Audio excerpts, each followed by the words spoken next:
बड़े अफ़सोस के साथ ये बात कहना पड़ता है कि मुंबई की पुलिस जो अपने प्रोफेशनलिज़्म के लिए पूरे भारत में मशहूर है, वहाँ पर इस तरह की हत्याएं हो रही हैं। वो पुलिस को बंद करके रखे हैं, उनको काम करने नहीं दे रहे। और तीसरा ये है कि उनको सिर्फ इलेक्शन की फ़िक्र है। महाराष्ट्र और मुंबई में जो आम जनता है, उनकी सेफ्टी का उनको ना कोई पासो लिहाज है, ना उसका कोई प्रोग्राम है उनके पास। मरहूम एक्स एमएलए साहब ने, बाबा सिद्दीकी साहब ने लिख कर भी दिया था कि उनको थ्रेट है, तो उसके बावजूद भी उनको कोई सिक्योरिटी नहीं प्रोवाइड करे। इससे एक बात साफ ज़ाहिर होती है कि महाराष्ट्र और बिलखुसूस मुंबई में जो भारत का फाइनेंशियल कैपिटल है, वहाँ पर एक जंगल राज चल रहा है। और बड़े अफ़सोस के साथ ये बात कहना पड़ता है कि मुंबई की पुलिस जो अपने प्रोफेशनलिज़्म के लिए पूरे भारत में मशहूर है, वहाँ पर इस तरह की हत्याएं हो रही हैं। तो इससे एक बात मालूम होती है कि वहाँ की शिंदे और फडणवीस की सरकार के पास कोई पॉलिटिकल विल नहीं है। वो पुलिस को बंद करके रखे हैं, उनको काम करने नहीं दे रहे। और तीसरा ये है कि उनको सिर्फ इलेक्शन की फ़िक्र है। महाराष्ट्र और मुंबई में जो आम जनता है, उनकी सेफ्टी का उनको ना कोई पासो लिहाज है, ना उसका कोई प्रोग्राम है उनके पास।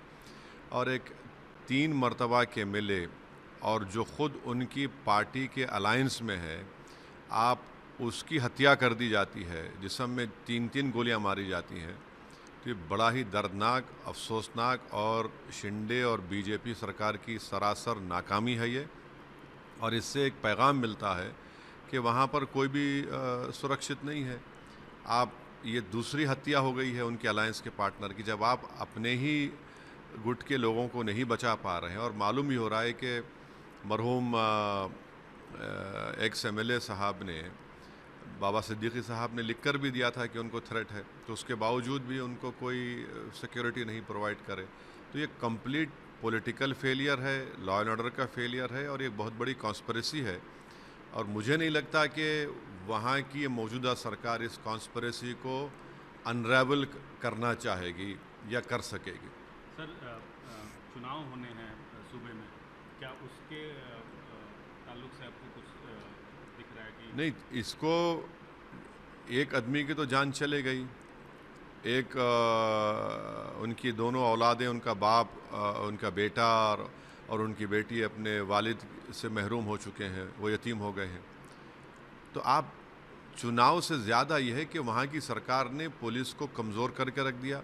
ख़ास तौर से मुंबई की पुलिस को, जो उनका प्रोफेशनलिज़्म एक मशहूर था, वहाँ का इंटेलिजेंस का नेटवर्क लगता है कि बिल्कुल ख़त्म होकर रह गया।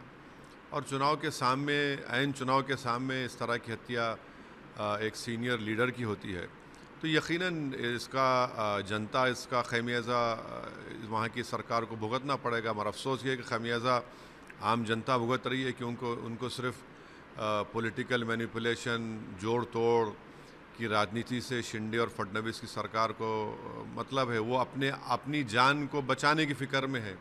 उनको इस बात की फ़िक्र नहीं है कि वहाँ की जनता, वहाँ के लोग कितना अपने आप को अनसेफ महसूस करते हैं। तो यकीनन ये जनता, महाराष्ट्र की जनता, इनको सबक सिखाएगी, क्योंकि इस तरह दिन कोई गाड़ी के करीब आकर 3-3 गोलियां चला देता है बाबा सिद्दीकी के ऊपर। और उन्होंने हालिया दिनों में मालूम हो रहा है कि उन्होंने लिख कर भी दिया था कि उनकी सिक्योरिटी में इजाफा किया जाए। तो ये मुंबई के लिए, जो भारत का एक फाइनेंशियल कैपिटल है, ये मैसेजिंग जो हो रही है, बहुत गलत मैसेजिंग जा रहा है। और इसकी पूरी ज़िम्मेदारी मेरी नज़र में वहाँ की सरकार पर आयद होती है। और यकीनन ये आने वाले चुनाव में लॉ एंड ऑर्डर का मसला और इनका सेलेक्टिव क़ानून का इस्तेमाल, या फिर आंखें बंद कर लेना उन लोगों के ख़िलाफ़ जो क़ानून अपने हाथ में लेते हैं, जो गाली देते हैं, जो हिंसा की बात करते हैं, जो धर्म संसद करके गा लेते हैं। कोई सरकार कोई काम ही नहीं कर रही, सिर्फ अपनी चमड़ी बचाने के लिए काम कर रहे हैं। तो यही हालात पैदा होने वाले हैं महाराष्ट्र में, और इसका खमियाजा भुगतना पड़ेगा विधानसभा के चुनाव में।